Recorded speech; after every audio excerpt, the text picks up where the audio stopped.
If you haven't heard about Anchor, it's the easiest way to make a podcast. Let me explain. It's free. There's creation tools that allow you to record and edit your podcast right from your phone or computer. Anchor will distribute your podcast for you so it can be heard from Spotify, Apple Podcasts, and many more. You can make money from your podcast with no minimum listenership. If it's everything you need to make a podcast right in one place. Download Anchor app or go to anchor.com to get started.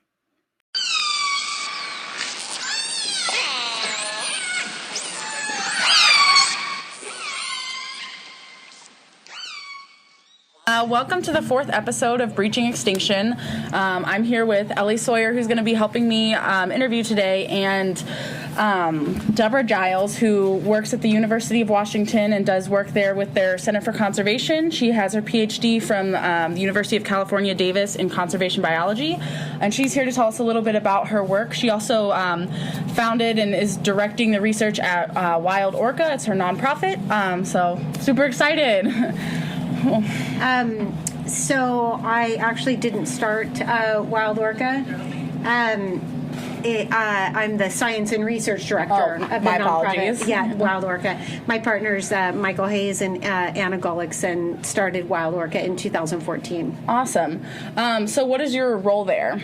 My job, I like the way that I term it that makes the most sense to me is that I do translational science. Okay. So I take the science that I'm involved in and that others are involved in, and I translate that into basically everyday language and help explain things like the findings or the statistics, things like that.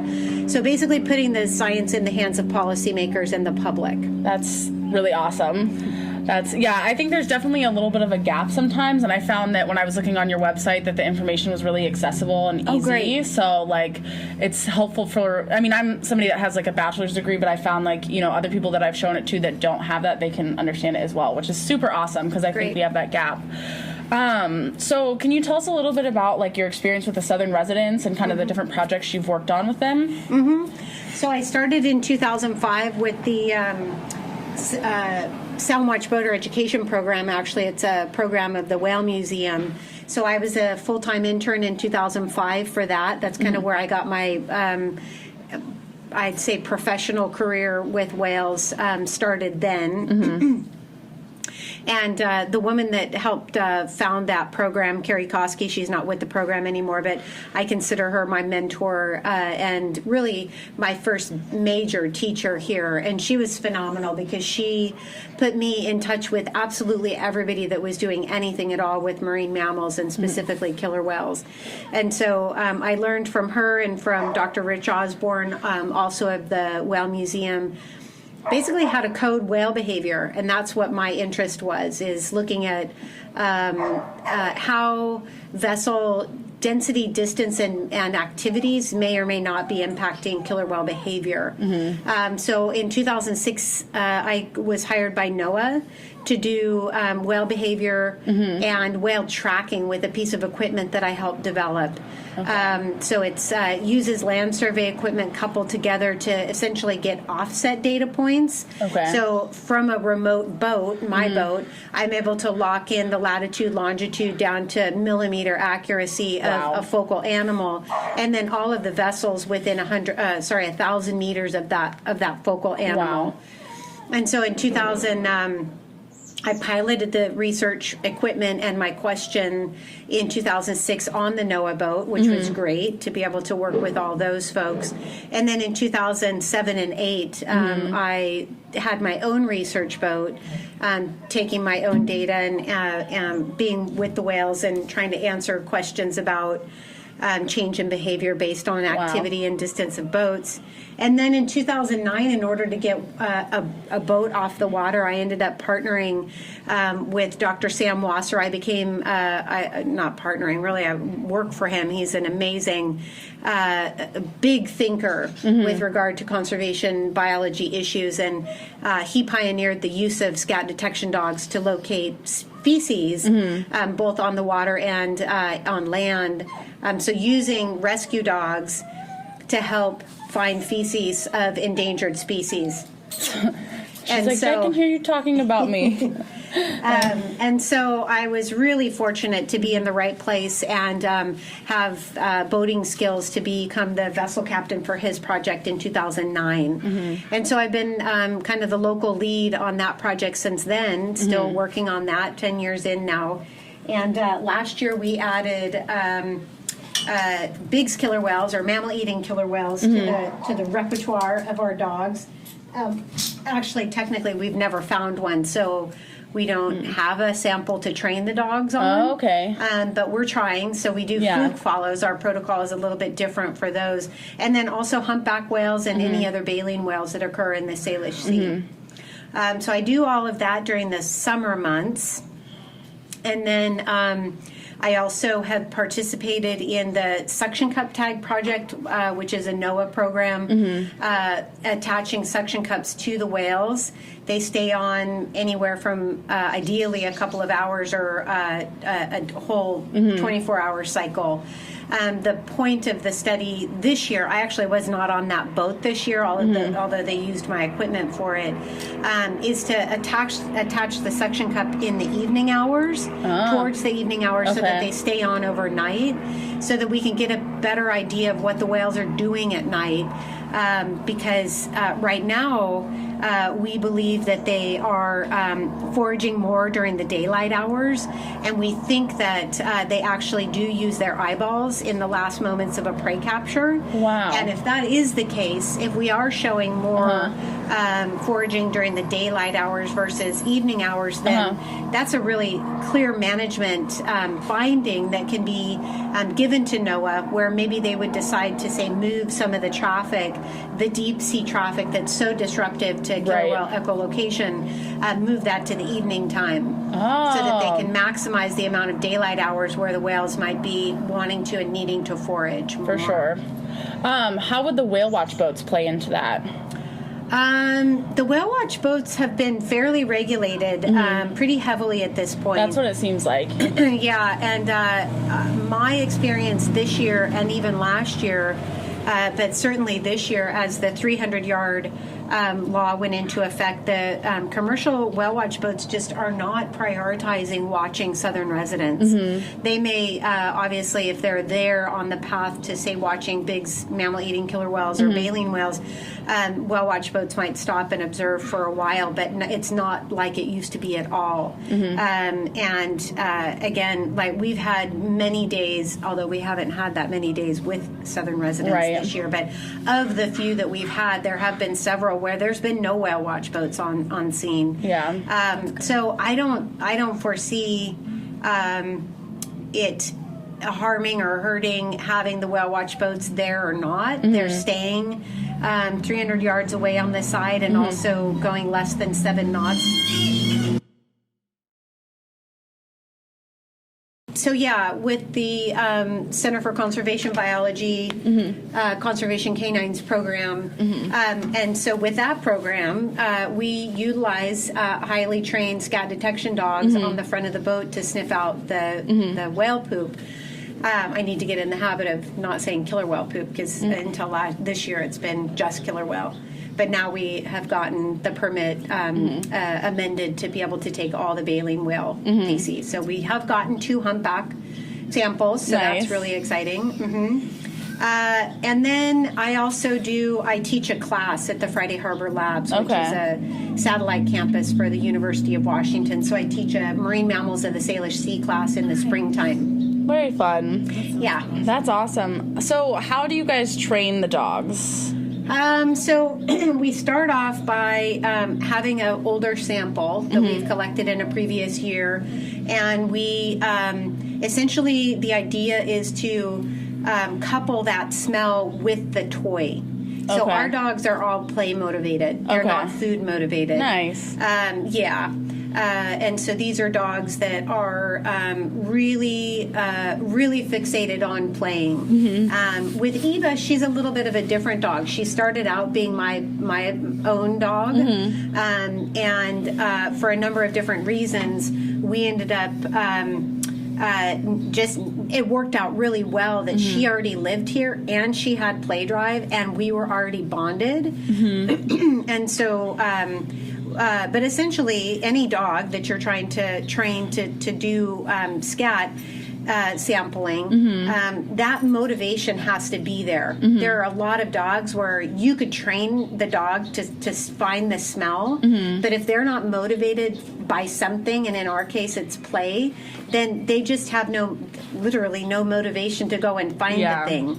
And so it has to be this really nice pairing of highly motivated dogs that want to please you and or play with their toy. Okay. That's what Eva brings to this project.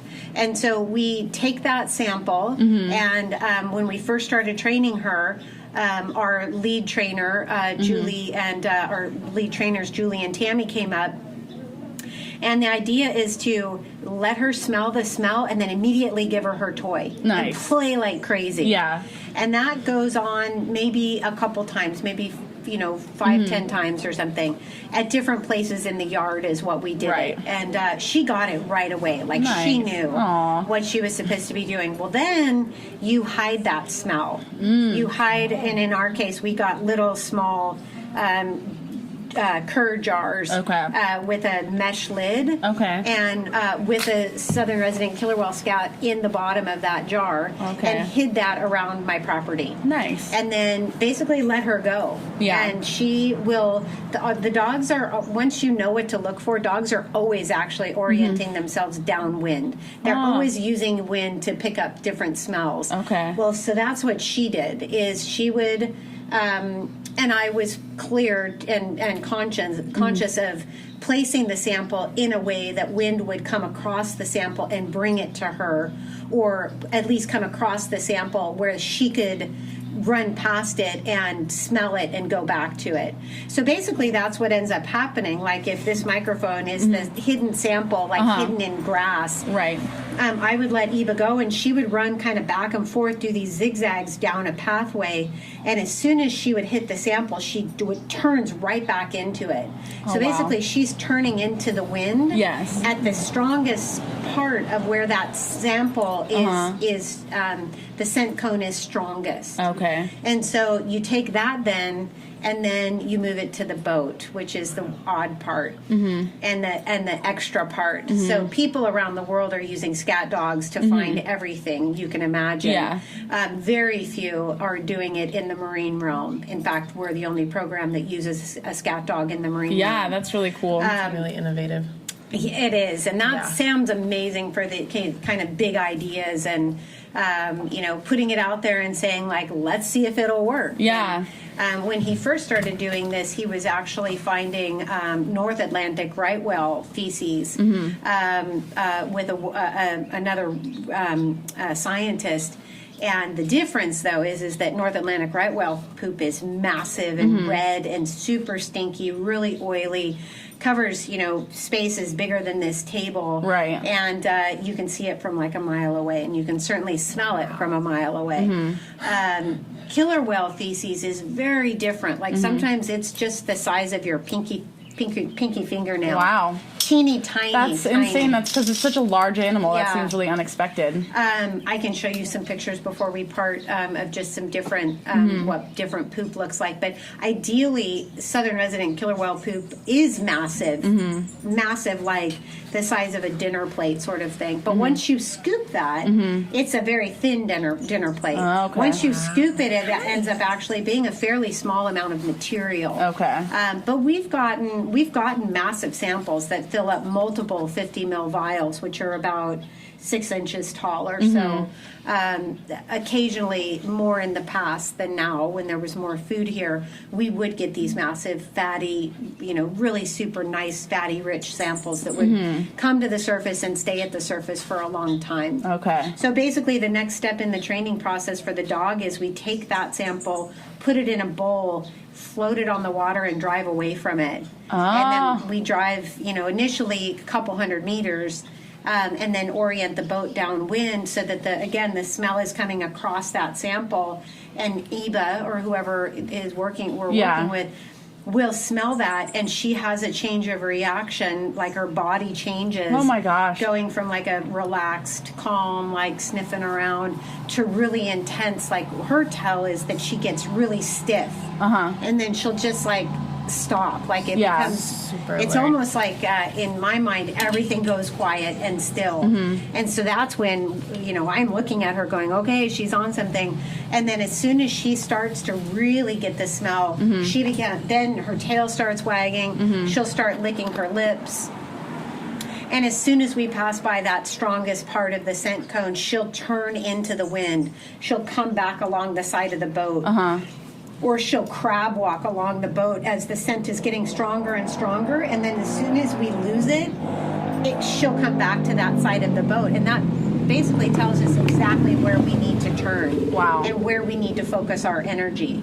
And so it ends up being kind of this series of zigzaggy maneuvers Right. into the scent cone like this until ultimately she brings us right up alongside the sample. That's pretty insane. amazing. That's so Come cool. here, weirdo. She's so talented. Hi, baby. Come here. She's so cute. Oh, you Yeah. stretch. I actually remember, I didn't read the study itself when it came out, but I do remember reading about it. And that,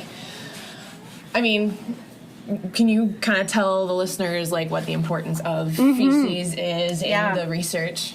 I know, but... Yeah. Yeah. So killer whale, or any kind of feces, it truly is this gold mine of information. We started out originally, the original study was with Sam's first grad student, Catherine Ayers, and she was looking at stress hormones in relation to different densities of boats, but also in relation to the number of fish that are coming through the region. And so she was doing this lag time of Chinook salmon that were headed for the Fraser River, and basically being able to make some pretty decent predictions about the amount of salmon coming through this region where the whales had been the day before, the day that we collected. It's about a 12-day, I think, if I remember right, 9 or 12. I can't remember. Don't quote me. Look it up. The paper came out in 2012, Catherine Ayers. But there's this lag time of several days, so you can get a pretty good idea of the fish that were around when the whale would have been eating, not pooping, but eating. And so what that study looked at was how is stress and nutrition, how are they related? How are those different hormone levels related? And then how are both of those related to the number of fish available and then the number of vessels present? And what that study found was that when the whales are getting enough to eat, there was a lot of things in that paper, but the upshot of it is that when the whales are getting enough to eat, the effect of vessels is not evident. So boats don't bother whales if they're getting enough to eat. The converse is also true, though. When they're not getting enough to eat, we do see a stress signature hormone related to the presence of vessels. And so, again, pretty much everything we're learning and really, really starting to dial in on is the fact that out of all of the identified threats, the lack of quality and quantity prey is by far the biggest threat to this population of whales. Something that I've really been starting to say, because it became clear to me at the beginning of this year that this wasn't clear to some people. Killer whales are like us. They're mammals. They need to eat every day to stay healthy. And they need to eat high quality food and enough of it to thrive. So not just survive, but thrive. They're not mammals like, say, humpback whales or gray whales that go through long periods of fasting every year.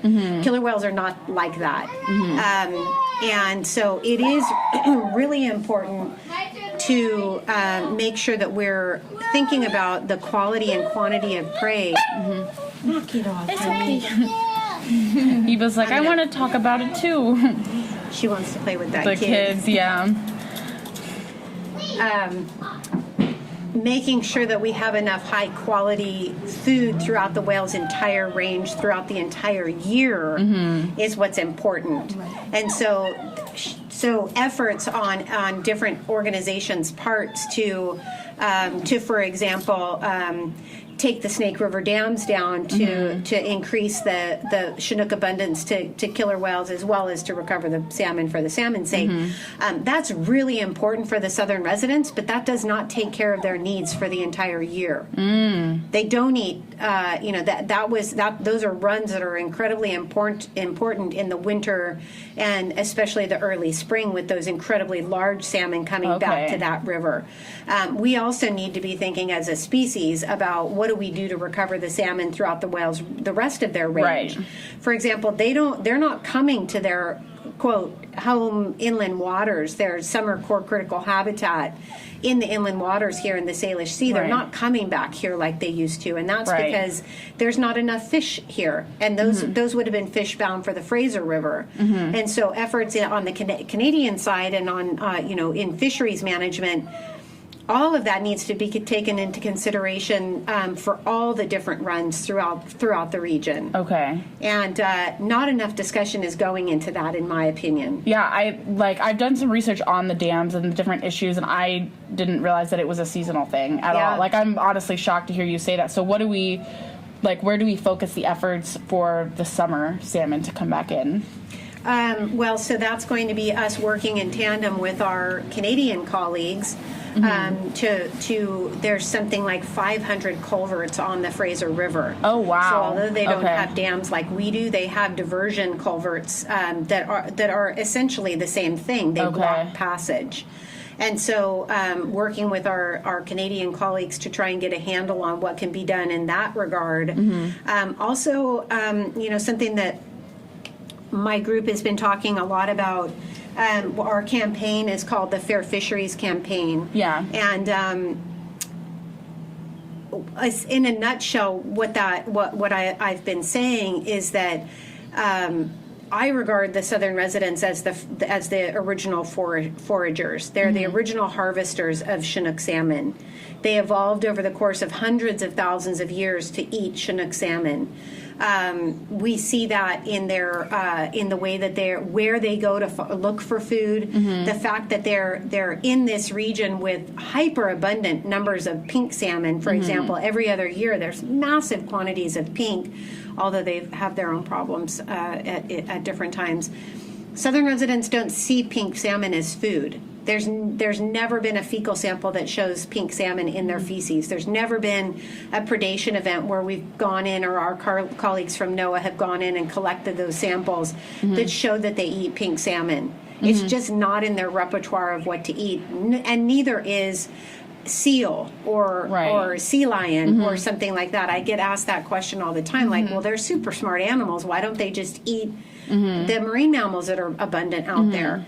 And the answer to that is that they didn't evolve to eat them. They evolved over the course of hundreds of thousands of years, and they speciated from their mammal-eating cousins, the so-called transients, who aren't so transient anymore.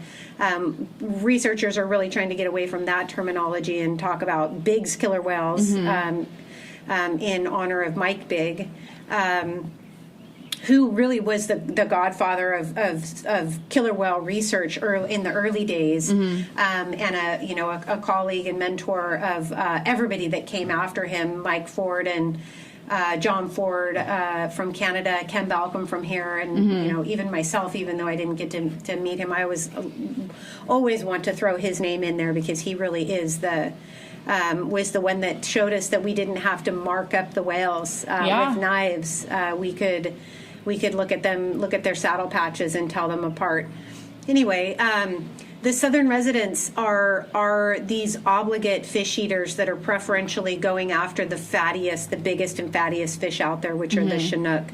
And so to recover them is going to take multiple different angles of attack, if you will. Removing dams that are not needed and pose the biggest threat to salmon recovery, I think, is important. And in my opinion, the Snake River dams fall into that category. I do believe the dams will come down. I think it's incredibly important that we work with the people on the east side to come up with solutions to answering some of the problems that they will face. I'm not okay with just banging my fists and saying take down the dams, take down the dams. We need to take down the dams thoughtfully and with other people's needs in mind. Absolutely. And I think it can be done, and it needs to be done. Yeah. But we also need to be looking at fisheries practices. As the original harvesters, the southern residents should be allocated a portion of the total allowable catch that is divvied up currently only by human consumers. Wow. So there's this ocean conditions, this this kind of figure that gets lumped in there for everything that happens in the ocean that we have little control over. Right. And predation by mammals is somewhat factored into that part of the pie. Yeah. But ultimately, that's not good enough Right. if we're trying to recover a known population of whales. Yeah. We need to be doing incredibly tightly focused spatial and temporal overlays of where the whales could be. Right. Not necessarily where they are, because the whales are where the food is right now, Right. but it's not necessarily where they should be. Right. We need that kind of goes back to where are these historic river runs in space and time that would be available to the southern residents.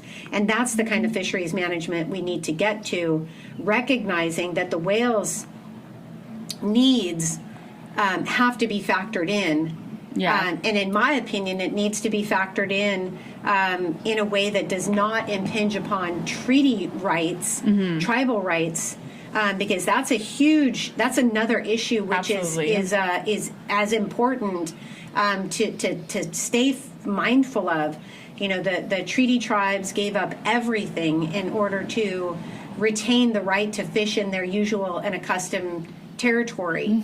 And that's an important thing that cannot be overlooked. It can't be brushed Right. aside.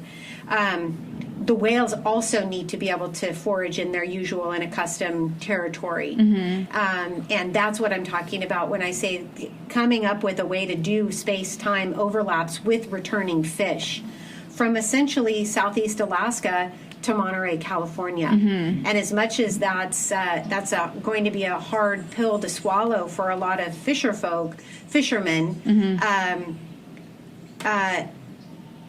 and fisheries managers, if we're serious about wanting to recover the southern residents, that is going to be the only way that we're going to do it. Right. Is coupling fisheries management changes from Alaska all the way to Monterey, when, where, and how we fish, stopping the immense amount of bycatch of Chinook salmon that we catch when we're trying to catch other things, and or catching smaller Chinook salmon ages 2, 3, 1, 2, and 3-year-olds when we're really targeting 4 and 5-year-olds. Right. That sort of thing. And then also looking at habitat restoration is insanely important. We can take down the dams or do all these other things, and ultimately, if we don't have salmon spawning habitat, we're still dooming wild Chinook salmon. Right. To the fate of the dodo bird and the passenger pigeon. Right. It's going to take a multi-pronged approach to recover these animals. Yeah. We've done focused a lot of attention on the small vessels, pushing boats back to 300 yards on the side and 400 in front and back. I think ultimately that'll be beneficial to the whales.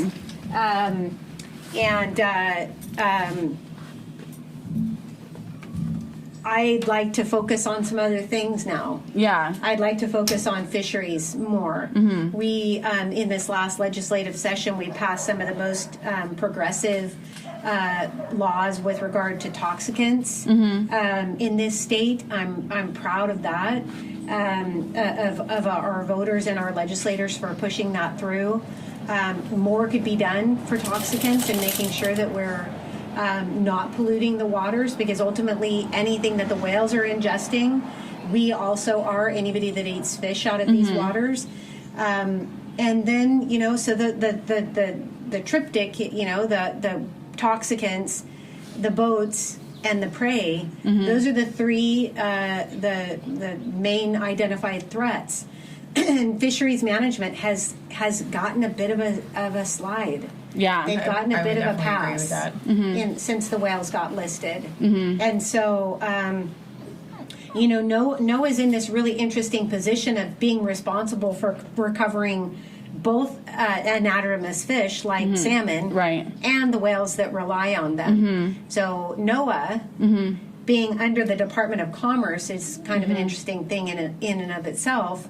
NOAA is responsible for recovering salmon, but I think that there are some good things happening. There's a stakeholder meeting that the governor found $750,000 for to have non-biased consulting groups. I think there's like That's 4 awesome. of them come together, and they're interviewing people, stakeholders that have something to say about the Snake River dams, and interviewing people that have a stake in that, and asking for all of the science to be put on the table.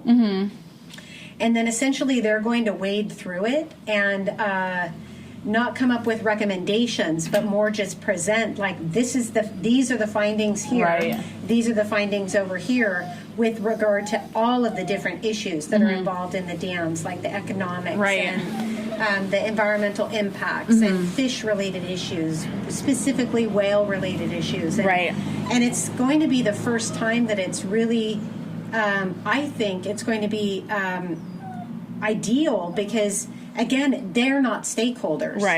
They're reviewing the science and providing the science on both sides with regard to everything. And so I'm excited by that. Yeah, that's really awesome, because I definitely agree with what you're saying. Like, if we take the dams down, we have to be mindful of the people. And I've read a couple different like economic valuations or different recommendations that people have put out there, and they're all like, oh, we can put like, the money that is saved back into like education throughout the state. And I'm like, we should put that back into those communities so they can set up like, different economic, things so that they can continue to sustain themselves. But it's definitely tough, and I think we just got to reach that compromise. And for some reason that's been hard. Well, I think one of the biggest problems is that dialogue, real direct dialogue, was not started early enough between West Side and East Side, advocates for and against the dams. And I think if we had done that, that would have been better. Like form, working groups, form groups of people that feel comfortable and confident. I definitely think that you make a good point that dialogue really wasn't started, and I think there, as a result, has been a lot of animosity between the two factions. Eric and I do talk about it a lot, and we definitely think that if a lot of people from the East Side came out and saw the whales for themselves and made that emotional connection, and conversely, I mean, it was really good for Erica to go out to those snake dams and see them for herself. Because like you can definitely see how like that is ingrained in their community, and like I do still think that they need to come down. I think that we can resolve it. Like we just I understand that people don't want to change their culture and their way of life, but the whales have had to adapt, and that's what we all do as all kinds of species. We all adapt, and we just have to continue to do that and not be like push against it. So it's definitely hard, but I think it can be doable. We just have to make an effort and reach a compromise. And I would love to find some kind of way to get people from the East Side out here, and then people here from out there as well, so we can all understand one another, because it's not just one-sided. When we think about the southern residents and the evolution of this subspecies, it did take hundreds of thousands of years. There has not been a common mating between the mammal eaters that occur here and really any other population of killer whales on the planet for 700,000 years. That's crazy. And so this, the southern residents and their nearest cousins don't even speak the same language. They have had again, hundreds of thousands of years to evolve. And then you think about how fast we humans have changed their environment. We're talking about in the lifespan of my grandparents. Yeah. In the last 100 years, we have entirely altered everything about the whales' food web. Absolutely everything. The quality and the quantity of the prey, the toxicity of the prey, and the very water that they're swimming through. The noise. Look at AIS. Just Google AIS, marine traffic, and look at how absolutely it's honestly, it's a wonder any marine mammal can find anything. Yeah. It's so noisy out there. And there's so many physical vessels on the planet moving about our oceans now. That's all in the last 100 years. And so that's basically a long lifespan of a killer whale. Yeah. And so we think about that. And then some people say, well, they're smart. They should just adapt. Doesn't work like that. It's generational, adaptation, not just within one lifespan of a couple whales. Yeah, or group of whales. It's crazy to think about. I mean, that's basically Granny's lifespan. Yeah, she saw all of that. Exactly. I thought about that a lot when she died. Nuts. It is nuts. I'd be too bad we can't talk to whales, because I would love to hear her perspective on things. But obviously, we don't have the technology or capabilities for that at the moment. One of the questions, because I see our ferry is coming in, so we're going to have to wrap up, but one of the questions I like to ask people is how have the whales impacted your life, or what have you learned from killer whales that you carry into your day? When I think about the killer whales, I actually think of them as a better form of us. They are more in tune with their environment, and they're more in tune with each other, and they're family oriented, and they cooperatively hunt and share food, and they take care of their sick and dying and dead. Yeah. And I just really, I view them as just an amazing, unique species on the planet that we have done almost everything in our power to completely wipe from the face of this earth. And so that's what I see as my job. My life job is to try and hopefully do the research that helps inform us about what's happening and give ideas about what to do next. And also just put the whales into the public's, things like this podcast, getting more people invested in their well-being. And because ultimately, if we lose them, we lose, I think, a critical part of what makes us human. Yeah. Which is the ability to see and appreciate the value of other cultures. Yeah. Because ultimately, that's what they are. They're a unique culture of beings that deserves to be here as much as we do. I 100% agree. I think that's I love to travel, and that's one of my favorite things in life is just seeing how different people live, and it is so cool to see that so vibrantly in these animals, and in the bigs as well, and I'm sure there are so many other species that have cultures like that we just don't study. We've just been drawn to these whales, so we know that. But yeah, they definitely deserve our attention. So, well, thank you for taking the time to talk with us and letting us meet little Eva. Thank you so much. Yes, we had fun. Thank you.